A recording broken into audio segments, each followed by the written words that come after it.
This was a good one. So Mark Levin, he wrote a book, and it's a bestseller, right? Can you tell me a little bit about this book? Like how it's like topping the charts, right? It's called American Marxism. Yeah, and of course, this is the Fox News host, radio host, kind of media mogul, right-wing media mogul, if you will, Mark Levin, who, for years, and I think fair to say almost decades now, has really dominated the right-wing media sphere as kind of this pundit. I know, friends, uncles are always, talking about Mark Levin and talking about everything about Mark Levin. They listen to him around DC on the radio, on the way home from work type of thing. And yeah, American Marxism topped the charts, was number one slot, I believe, at one point, for maybe still is for books, on the New York Times list, and clearly being bolstered by Fox News and other right wing pundits. But this was a big mess up for him. Now, I'm going to play this clip. Yeah. I don't want to get ahead of myself here because I want to see if the audience realizes what's going on here. Someone put together this this compilation of Mark Levin talking about really what is the backbone of his entire book. And it's this school where basically a lot of leftist Marxist thought, a lot of critical theory was basically, it was the birthplace of it. Let's hear about this school. Let me know if you catch what's going on here. What the weird thing going on here is. Critical race theory, which comes out of critical theory, that was invented by a Marxist from the Frankfurt School of Marxism. Mm-hmm. Okay, when you look at the background of critical race theory, this comes out of critical theory. Where does that come from? Comes from a school called the Frankfurt School that comes out of Berlin. These are a group of Marxists. One of the gentlemen fled Hitler, came to the United States. He became a very prominent professor. His name is Herbert Marcuse. From the Frankfurt School of Marxism. Mm-hmm. The Frankfurt School. So if you're not sure what's going on here, maybe you're not. It looks like some people in the chat got it, actually. Yeah, it does.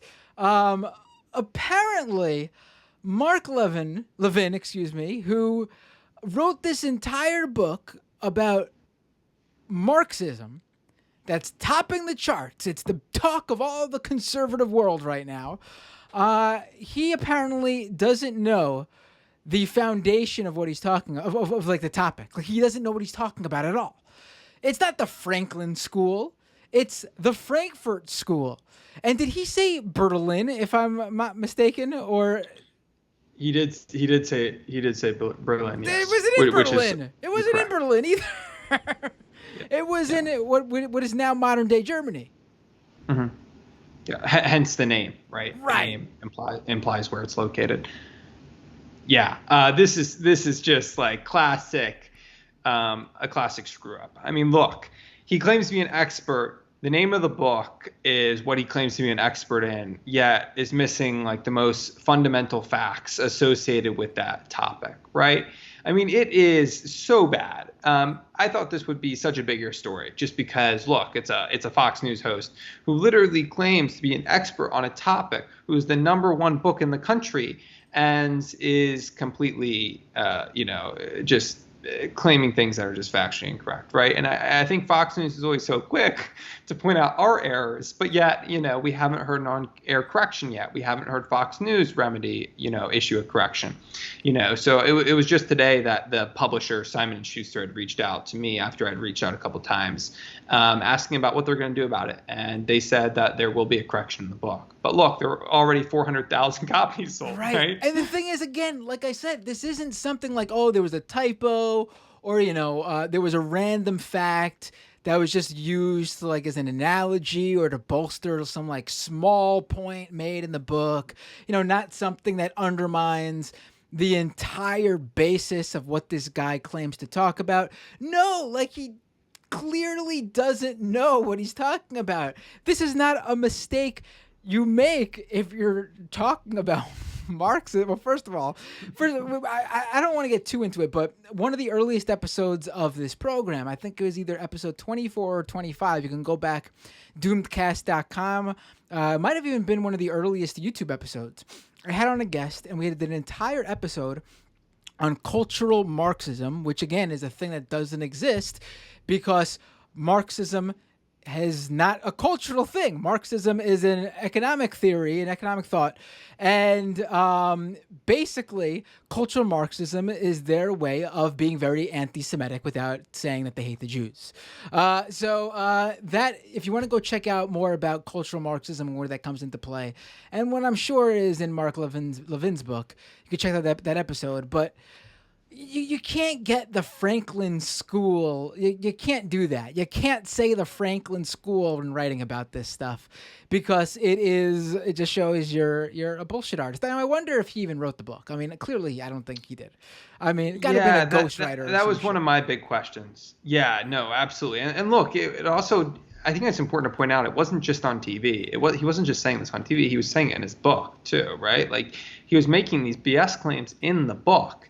And it's just like, how did an editor not see this? Or like, who was writing the book? Like, there's so many questions I asked Simon & Schuster. And of course, they didn't address many of them or any of them. But like, what's going on here? Right. It's incredible. It's incredible. I love that. I saw that video and I was like, this is great. I heard it and I was like, wait a minute, hold on. Because it's so like, if you don't, that's the thing. That's why he's able to get away with it. Because this isn't like regular, like this isn't like a topic that is just like a well-known thing. Like it's not like, oh, I know that person got the singer of the Rolling Stones or the Beatles wrong. Because everyone knows, who plays bass in the Beatles or sings for the Rolling Stones. We're talking like something that if you don't know the topic and the issue at hand, you're not going to catch it. But if you do know the topic and the issue at hand, it's like, holy shit, this guy has got no clue. Mm-hmm. Yeah. I mean, I don't know how he recovers from something like this. No, I'm joking. He brushed it off, and on radio he was claiming that Salon was the only outlet to really write about this because it had kind of circulated on Twitter, but we kind of dug into it a bit more. And he said that we're somehow communists destroying the country, and he was going to expose us this week. He's yet to do that, but we'll see. All right. Well, I look forward to Mark Levin exposing those leftist reporters over at Saloon. It's funny, when I was back at Mediaite too, he like used to call me like a low IQ buffoon, and like back when he was on Twitter he used to get all upset. He called me like or one time he said I'm with Media Matters, which I was never with Media Matters, but he said that I don't know the difference between carbon dioxide and like hydrogen or something. I don't know. He's a weird guy.